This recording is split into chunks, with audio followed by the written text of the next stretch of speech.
Hello everyone! Crochet Life and Stuff with Debra presents something a little bit different today. Today it is the 10 non-crochet, non-yarny things about me. So since it's non-crochet and non-yarny, I thought I'd move things a little bit, give you a little different background. This is where I sit to work all day long, and got a little thing I could prop my phone up in and a little light in here now. So we're gonna do it. I was tagged by the wonderful Distinctive Crochet, Miss Pricilla. Love Miss Pricilla. Gonna link her below. If you have not seen her channel, you really should. She should be a couture designer. Some of the stuff that she's made is incredible. And plus, when you watch her channel, you will also get to see the work of ARP. So make sure you're checking that out. Now, as far as 10 things, I had to make notes because otherwise I would just talk for an hour about random stuff and end up telling stories and I would never get through 10 things. So we're going to start with one that's probably obvious if you've seen my little picture on YouTube, and that is I love cats. I am a crazy cat lady. Have one cat right now, and that is Oscar. He is my big 18-pound floof ball.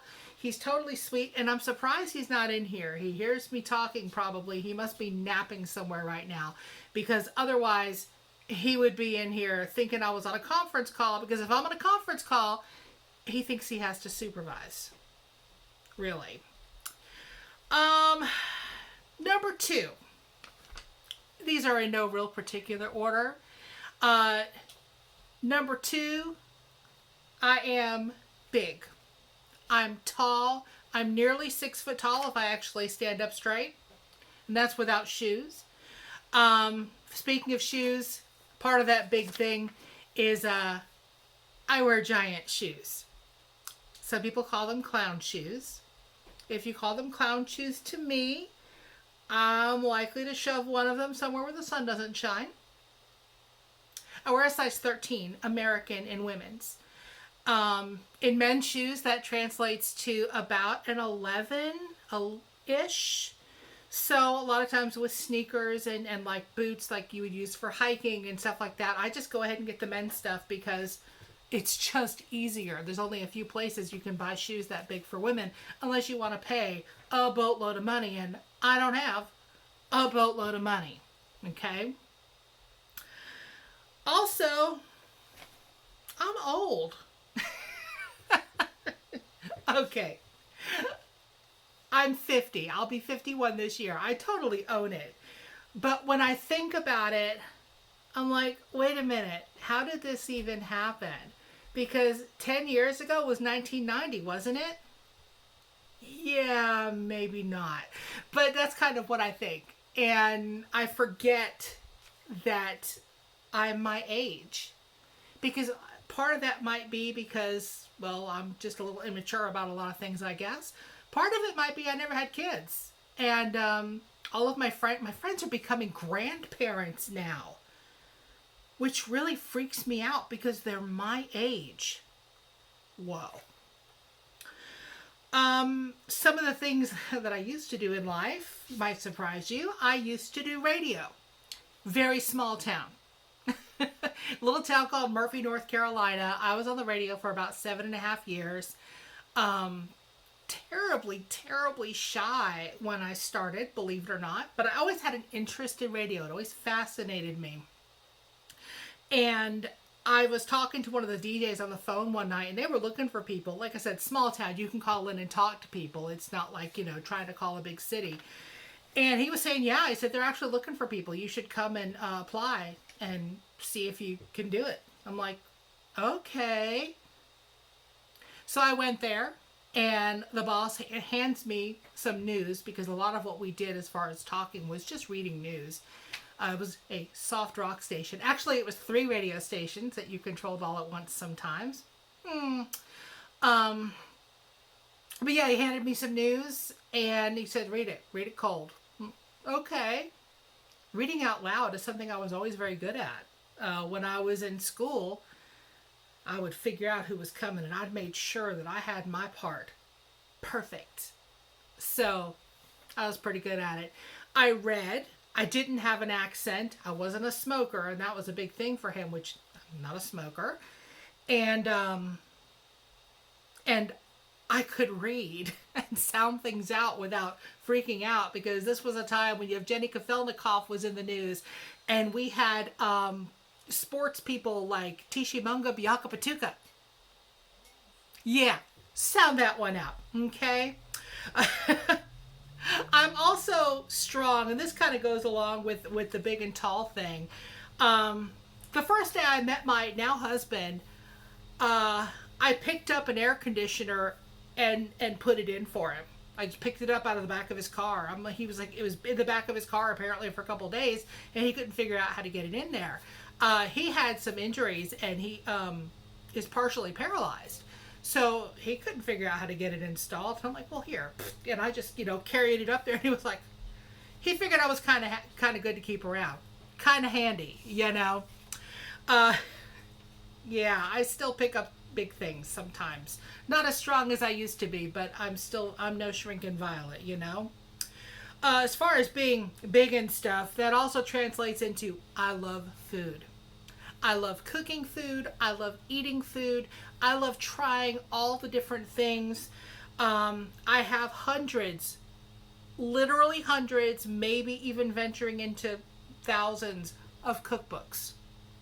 I know the internet is a thing, but I love to get a cookbook. And even if I don't follow a recipe, because I don't follow recipes generally, which is why I don't bake, but that's another story. I like to read the cookbooks and enjoy them and get ideas of what might go together and what proportions, and then I just kind of do my own thing. That was, I guess, number 6. We're not really following numbers here now, are we? But yeah, I don't follow recipes, but I enjoy learning new things, and YouTube has been so amazing for that. This shirt here, it says noodles and it says neuters. And it's a woman who's on a show called Asian at Home. Her name is Xiangkong Longest. She is one of my favorites on YouTube. And yes, I bought a shirt, some of her merch. What? Because that's how she says noodles. She says neuters. So she made some merch with it. They've got all kinds of stuff with that on it. She makes amazing Asian food, a lot of Korean food because she is Korean, but also other forms of Asian food. And just recently, she and her husband have gone completely plant-based, but her older recipes are still up, and she is going to slowly adapt them to be plant-based recipes for a lot of the stuff that she makes. Wow, I have learned so much from her channel about how to put different Asian flavors together. And yes, I love to go the hour and a half to the Atlanta area and go to an H Mart and just enjoy all of the things and buy all of the things. I'm probably the only person within 50 miles who has not only rice vinegar, mirin, Shaoxing rice wine, and rice syrup in my cabinet right now. Yes, I also have gochujang and gochugaru. If you don't know what those are, that's Korean pepper stuff. So, and I know how to use them like a weapon, But yeah, I do love it. Number 7, I got a lot of weird stuff wrong with me. Maybe weird and not so weird. I have PCOS, which is polycystic ovarian syndrome. It's a big pain in the butt to deal with. It has a lot of weird side effects, but also causes a myriad of, shall we say, female problems. We don't have to go into those details. Also diabetes. I'm type 2, but I'm insulin dependent. My pancreas has just said, you know what? We're not going to fail enough to be a type 1 because type 1 is technically an autoimmune disorder, but we're going to fail enough for you to need to take insulin all the time. I used to be on an insulin pump, but the supplies for that are just so expensive in this country. Yeah. Developed nation, no universal health care. Welcome to my world. Also, gout. People will point at me and say, it's because you're fat. No, honey. I've been dealing with gout since I was in my 20s, which is rare to be a female in your 20s. And I was not a fat chick then. Well, not so much as now. I was about 80 pounds less than I am now. No, close to 100. And I had gout. Thought my foot was falling off. I had no idea what was wrong with it. And it turns out that it actually is hereditary as well. Some people's bodies just produce too much of the crystallizing uric acid and it gets caught in your joints. So I have to take preventative medicine all the time and it's under control. I have not had a flare up in a number of years. So my medicine level has been able to come down, but I still have to be quite careful. Also, and something this is, I've talked about this with people in their comments and stuff, anybody who's talked about depression and mental illness, I am more than willing to step up and talk about it because I think that it shouldn't be so stigmatized. I have to look down because I get the words mixed up sometimes. Chronic, recurring, major depressive disorder. Yes, I can hold it together and be very cheerful on camera. And most of the time, I'm happy and I have it sorted out now a lot more than I did. I do take medication. I went through a bunch of therapy, which was very helpful. If you've never been to therapy, I recommend it. I really do. I had a great therapist who helped me a lot and also led me to some resources to be able to help myself because, again, we're in America, the only developed nation without universal health care, so it's too expensive to keep going to therapy. Yay. Enough about being sick with stuff, huh? Okay, I also really enjoy coloring. I know that may seem weird. There's actually something back here that I kind of colored in. There's one down here that's more wood tone. Sorry I'm late. I didn't want to come. That comes from a, phooey. It comes from a coloring book that I don't think I have right here right now about being snarky. Oh, wait, here's one. Yes, on my work desk, so on my breaks sometimes I will do this. This is fantastic. Color Me Miserable. There's a whole bunch of things in it that are just pretty funny. And you just color them in. I use crayons, I use markers, I use colored pencils. I've got a bunch of them colored in where I've just 2 or 3 minutes at a time when I'm on a break or something at work. And I put them all around where I can see them. They're for me. They're not really for anybody else. Only, for somebody to walk in and go, that's funny. I have one over here that looks like bookshelves. I dusted once and it all came back. I'm not falling for that again. That is my life. Okay. I can still drive a stick. Yes. My first car was a manual shift transmission. Find a lot of American people who can drive a stick. That was one of the things that my husband liked about me when we first met. I could drive a stick. I loved little cars and wasn't afraid to drive fast. We have calmed that down a lot. I got tired of getting tickets. Yeah. I didn't have fast cars. Never really have. I got a lot of tickets in a Ford Escort. It was an Escort ZX2 with a 5-speed. Yeah. I don't have that car anymore, but I did put over 240 or 50,000 miles on it. Had it for 18 years. Drove it about to death. I drove it for 3 years with no air conditioning in Georgia. Okay. I'm done with that.